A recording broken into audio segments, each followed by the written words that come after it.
보내셨나요? 네, 이제 시작을 해보도록 하겠습니다. 오늘은 문자를 공유해드렸던 것처럼 이제 두 번째 시간에 이제 거래소 제도부터 시작해서 진행을 해볼게요. 20분이니까 짧게 진행하겠습니다. 우선 오늘 드릴 내용은 그 기존에 공유드렸던 거랑 동일하게 저희가 주식 거래를 하려면 아주 알아야 되는 아주 기본적인 것들부터 시작해서 한번 진행해 보려고 해요. 사실 여기에 지금 기재된 것 외에도 굉장히 많은 제도들이 KRX 홈페이지에 들어가시면 이미 보실 수가 있거든요. 근데 요 것들은 그래도 저희가 최소한 알아야 되는 부분들이기 때문에 정리를 했고, 특히나 공매도의 경우에는 관심 있는 분들이 좀 많아서 그냥 한번 쓱 다루고 지나가도록 하겠습니다. 네. 우선 저희 주식 시장의 구조는 사실 지난 시간에 한번 살펴봤었어요. 그래서 저희가 이 발행 시장이라고 하는 프라이머리 1차 마켓, 그리고 유통 시장, 이 세컨더리 마켓이라고 하는 이 유통 시장 두 가지로 우선 저희가 주식 시장의 구조를 확인할 수가 있습니다. 우선 첫 번째로 발행 시장이라고 하는 거는 저희가 이전에 기업이 처음, 그러니까 벤처 같은 경우에 기업이 처음 이제 뭐 밸류를 창출하기 전에 제일 먼저 하는 것은 일단 파이낸싱 작업들을 먼저 하겠죠. 저희가 그래서 이 파이낸싱 작업을 할 때 방법 중에 하나, 뭐 첫 번째는 론을 은행에서 대출을 받는 방법이 있을 것이고, 두 번째는 이 IPO라고 하는 기업 공개를 통해서 주식 발행으로 자금을 조달하는 방법들이 있을 거예요. 그래서 이런 뭐 기업 공개, 뭐 이것만 하는 것은 아니지만 첫 번째 발행 시장은 IPO를 통해서 주식을 발행하고 그리고 뭐 인수합병이라든지 뭐 증자라든지 채권 등이 발행되는 시장을 저희가 발행시장이라고 이야기합니다. 그리고 두 번째로 이 유통시장은 이 1차 프라이머리 마켓에서 발행된 주식, 그러니까 유가증권, 그러니까 가치가 부여된 증권이라는 뜻이거든요. 그래서 이 유가증권, 우리가 흔히 말하는 주식의 매매가 이루어지는 시장을 저희가 유통시장이라고 이야기를 합니다. 그래서 이것을 조금 그냥 쉽게 간단하게 얘기하면 발행시장의 경우에는 기업이 주식을 발행해서 자금을 조달할 때 사용하는 이런 마켓들을 발행시장이라고 이야기를 하고, 이 유통시장은 이 유가증권을 그 투자자들끼리 현금화를 시키는 것, 이때 쓰는 것이라고 생각하시면 될 것 같아요. 이 개념적으로는 일단 알고 계시면 됩니다. 그리고 저희가 주식을 거래를 하려고 한다고 하면 이 KRX라고 하는 한국거래소를 무조건 거쳐서 거래를 하게 되어 있어요. 근데 이 한국거래소는 개인이나 일반 법인이 거래를 직접적으로 할 수가 없고요. 이 자격이 있는데 이 금융위원회로부터 이 회원 자격을 갖춰야만 이 거래소 회원으로 거래를 할 수가 있습니다. 그래서 이것들을 뭐 투자중개업, 투자매매업이라고 이야기를 하는데요. 매매업이라고 하는데요.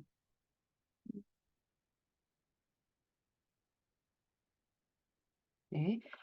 이 KRX의 주요 기능의 경우에는 제가 별점으로 붙여두었는데 맨 마지막에 있습니다. 뭐 첫 번째 몇 개만 살펴보자면 뭐 증권시장, 코스닥, 코넥스 시장의 파생상품 시장의 운영에 대한 업무 뭐 등등이 있겠죠. 매매에 관한 업무, 청산과 결제에 대한 업무 등등 이런 뭐 여러 거래에 관한 업무들을 한국거래소에서 진행을 하고 있고 실제로 진행을 하고 있습니다. 그래서 이거는 확인하시면 돼요.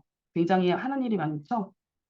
그래서 뭐 이 회원사는 저희가 사실 쉽게 생각하면 그냥 증권회사라고 생각하시면 돼요. 뭐 하나금융투자라든지 뭐 한화금융이라든지 뭐 국민이 될 수도 있고요. 등등의 이런 증권사들을 이 KRX 한국거래소의 회원이라고 생각하시면 됩니다. 그래서 저희는 거래를 하려고 하면 증권사를 통해서 거래를 하겠죠. 이거를 제도적으로는 주문 위탁 제도라고 합니다. 그래서 법적으로 아까 말씀드렸던 회원사가 아니면 거래를 할 수 없기 때문에 저희가 그 회원사에게 위탁을 해서 거래를 해야 돼요. 그래서 저희가 그 뭐 계좌가 없는 분들도 계시겠지만 계좌가 있으신 분들을 보시게 되면 이 계좌를 위탁 계좌라고 아마 적혀 있을 거예요. 이게 이런 뜻이거든요. 그래서 뭐 상식으로 알고 계시면 될 것 같고요. 이 뭐 뒤에서 한 번 더 다루겠지만 이 회원사들은 그 투자자, 그러니까 저희 같은 거래를 하는 이 투자자의 주문을 받아서 이 KRX에다가 받은 주문들을 접수를 하게 되어 있는데요. 이거를 우리가 호가라고 얘기합니다. 뭐 호가는 이제 앞으로도 쭉 계속 만나실 부분들이니까 이제 알고 계시면 될 것 같아요. 그래서 저희가 이 KRX 한국거래소에서는 크게 세 가지의 운영 유통시장을 이제 마켓을 컨트롤하고 있어요. 첫 번째는 저희가 코스피 시장이라고 알고 있는 유가증권 시장, 그리고 두 번째는 코스닥, 그리고 세 번째는 코넥스입니다. 좀 코넥스는 좀 생소하실 수 있긴 한데 일단 코스피부터 한번 잠깐 살펴보게 되면 코스피는 보통 저희가 말하는 대기업 위주의 그 어, 대기업들을 상장되어 있는 마켓이고요. 뭐 현재 제가 뭐 종가 기준 21일 지난주 금요일 기준으로 하면 한 2011조 원 정도의 그 전체 시총을 가지고 있습니다. 그리고 하나 이거는 그냥 제가 이거 한번 다뤄드려야 될 것 같아서 상식상 적었는데 코스피 지수 하는 것들은 여기에 상식이 써 있죠. 기준 시점의 시가총액에서 비교 시점의 시가총액에다가 100을 곱한다. 라고 하는 이 기준 시점은 1980년 1월 4일에 시가총액을 100이라고 두고 이에 대한 그 델타 값들을 비교를 해서 이거를 코스피로 지수로 나타내고 있습니다. 이거는 뭐 상식으로 알고 계세요? 그리고 이에 반해서 미국이 나스닥이 있는 것처럼 한국에는 코스닥이 있습니다. 그래서 처음에 설립 목적의 경우에는 이 나스닥을 벤치마크해서 IT와 바이오 그리고 그 뭐 문화 관련한 이 벤처 기업들이 훨씬 더 테크 위주의 시장을 돌아갈 수 있게끔 하는 이런 마켓을 코스닥이라고 하고요. 뭐 나스닥과 마찬가지로 시장성이 조금씩 다르긴 하고 기술이 좀 더 위주가 된다라고 생각하시면 됩니다. 그리고 잘 모르시지만 이 코넥스 지금은 사실 VC들이 커버하고 있는 영역들인데 요거는 사실 뭐 있다는 것만 알고 계시면 되고 자금이 너무 없고 거래도 없어서 뭐 군대 정도만 알고 계시면 됩니다. 그래서 저희가 처음 이제 주식 거래를 하는 거에 대한 기본적인 프로세스들을 조금 더 살펴보면요. 사실 요거 말고도 굉장히 다양한 프로세스들이 있어요.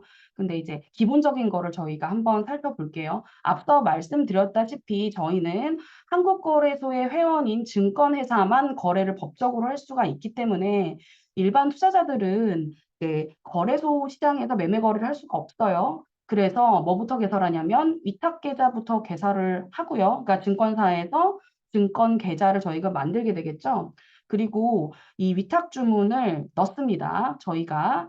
그래서 이 아까 그거를 호가라고 얘기했어요. 그래서 이 호가를 회원사가 접수를 한 다음에 이 거래가 체결이 되게 되어 있는데요. 이 거래소의 가격을 회원사들이 제출을 하고 체결된 결과를 다시 통보를 받아서 다시 투자자에게 통지를 하는 이런 역할들이 있고요. 그 다음 프로세스로는 대금 결제 프로세스들이 있는데 이거는 저희가 투자하시는 분들은 거의 다 아시겠지만 T 플러스 1 결제가 체결된 이틀 후부터 저희가 대금 결제를 하게 되어 있어요. 이거는 옛날에는 실제 회사의 증권들을 우편으로 주고받았기 때문에 이 기일이 이틀 정도 걸렸다고 해요. 그래서 근데 지금은 이 관행들을 유지해서 그냥 이 결제대금 일자를 변경하지 않고 그대로 사용하고 있다고 합니다. 이후에는 이제 매매가 체결됐으니 증권을 인도받아야겠죠. 그래서 아까 말씀드린 것처럼 실물 인도를 하지는 않고요. 지금은 이제 증권예탁원의 전산으로 관리를 하고 있습니다.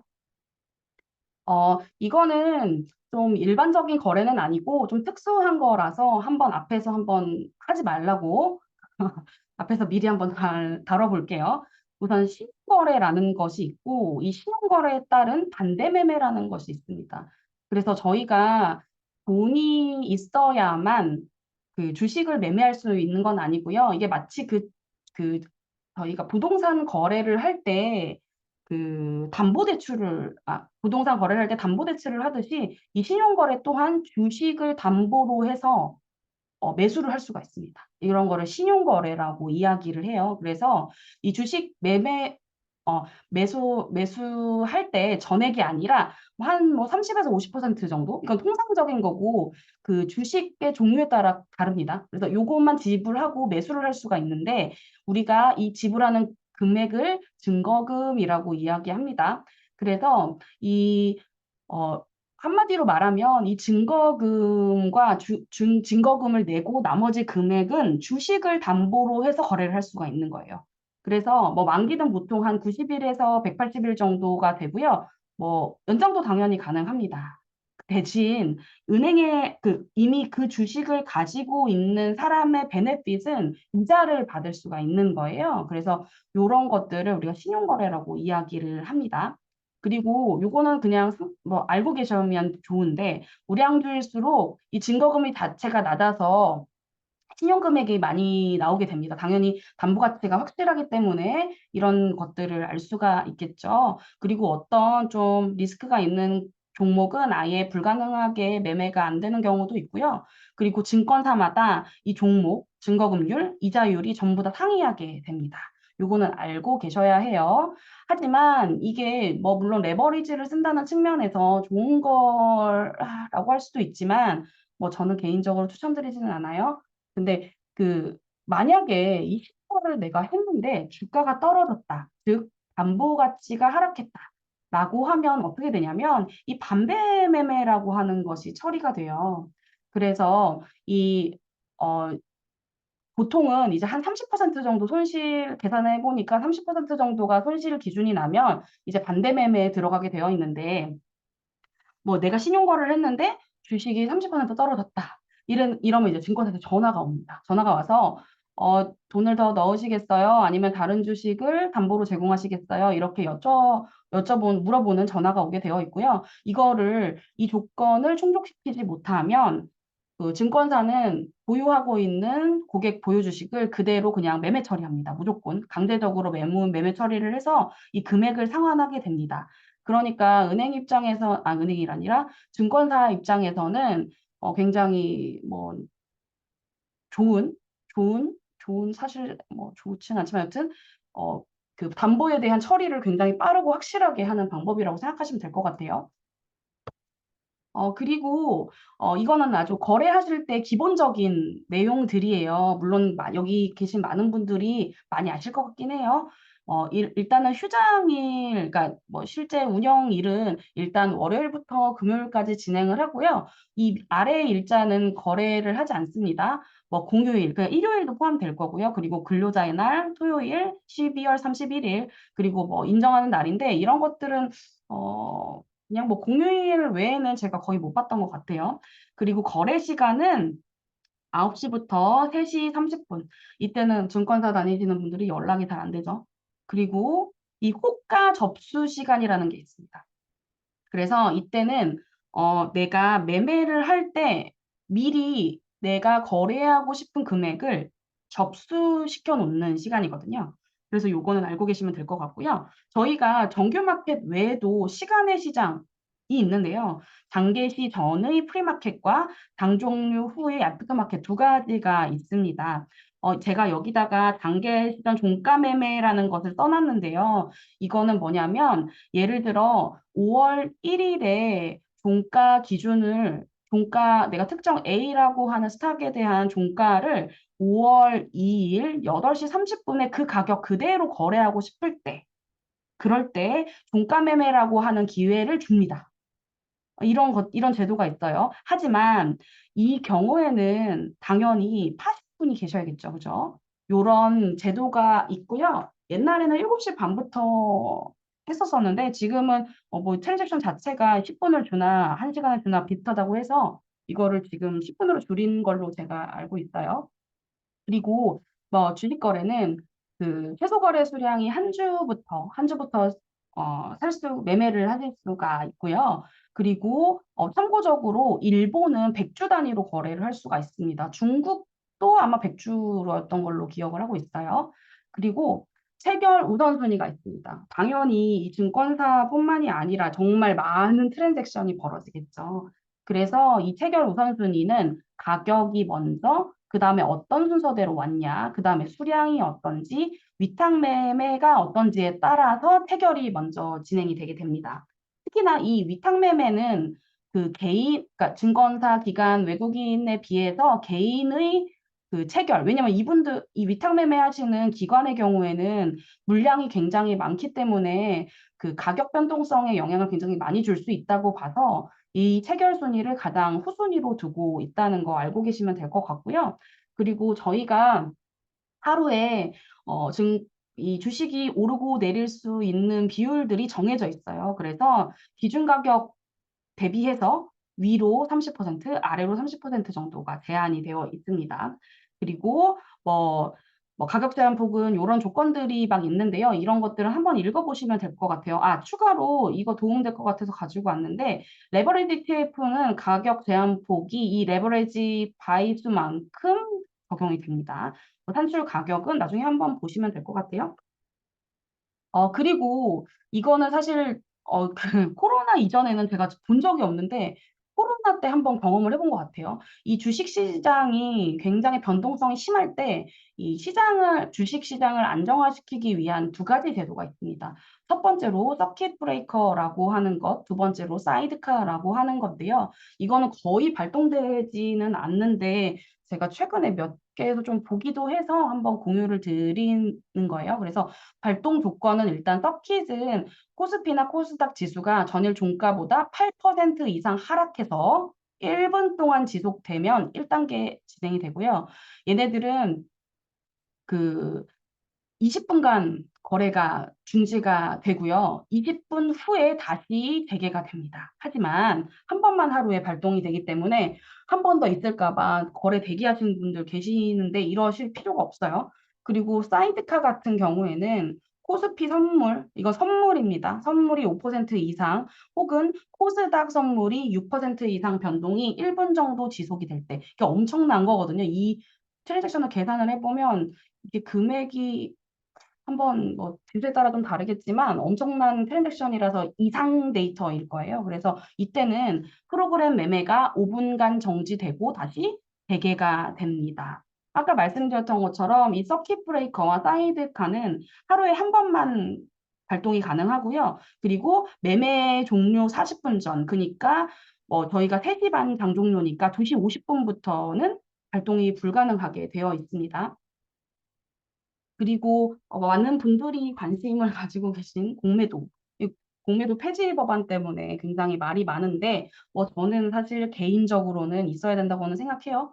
근데 권리를 좀 나눠줘야 된다고 생각하지만 일단 쉽게 얘기하자면 이 공매도라는 거는 좀 약간 논리적으로는 이해가 안 갈 수가 있어요. 왜냐하면 소유하지 않은 거, 내가 가지고 있지 않은 증권을 미리 매도하는 거다. 이렇게 써 있어요. 근데 이게 무슨 말이냐면, 앞에 설명하겠지만, 무차입 공매도. 그러니까 내가 가지고 있지 않은 거는 매매를 할 수가 없게 돼 있어요, 우리나라에는. 근데 이거를 허락한다는 거거든요. 그러니까 이게 대여 서비스, 그러니까 주식 소유자들한테 공매도를 하시는 분들은 이 대차 거래라고 하는 주식 대여 서비스를 이용해서 주식을 대여해 준 다음에 이자를 받는 거. 그러니까 실제로는 공매도긴 하지만 내가 빌려서 미리 판다. 이렇게 생각하시는 거예요. 그런 권리를 공매도라고 이야기하는 거고요.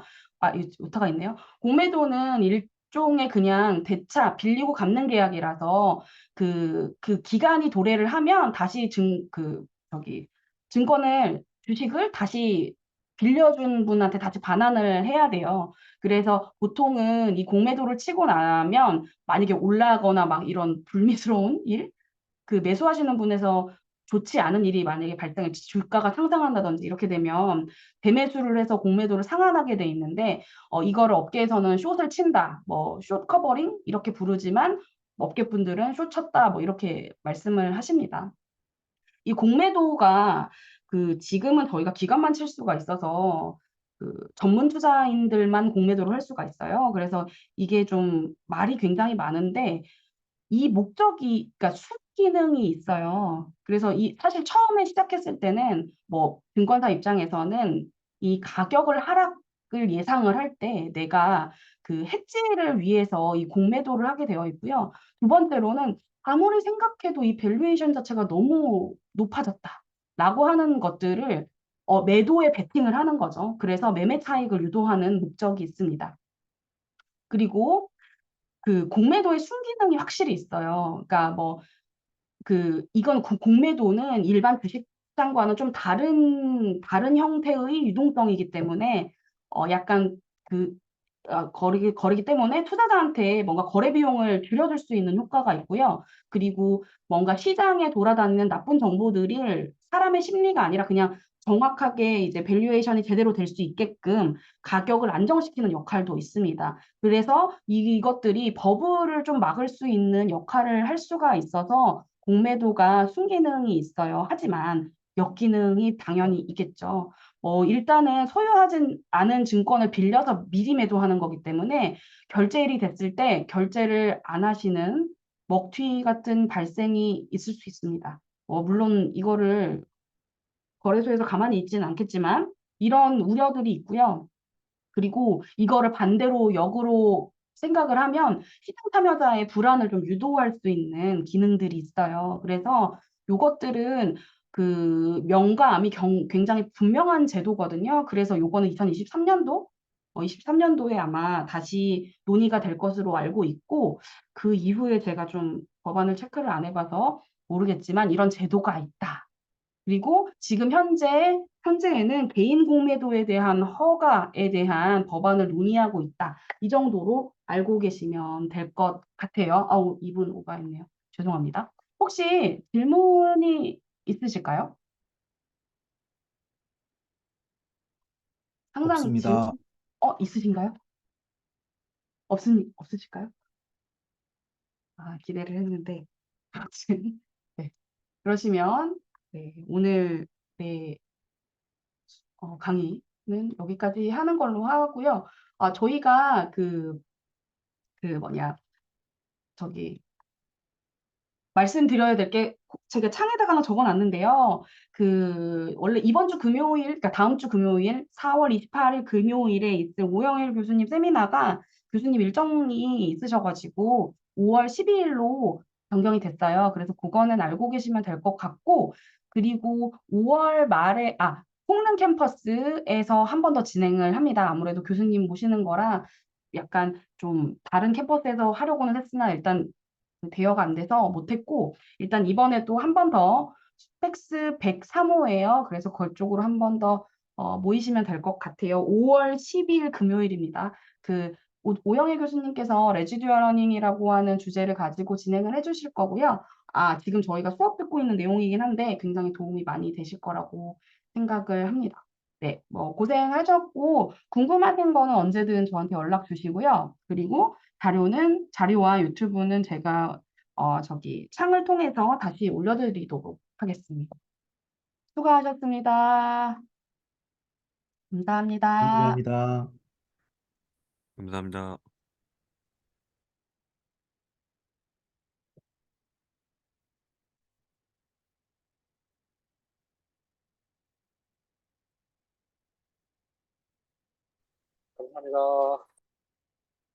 네, 편히 쉬세요. 감사합니다.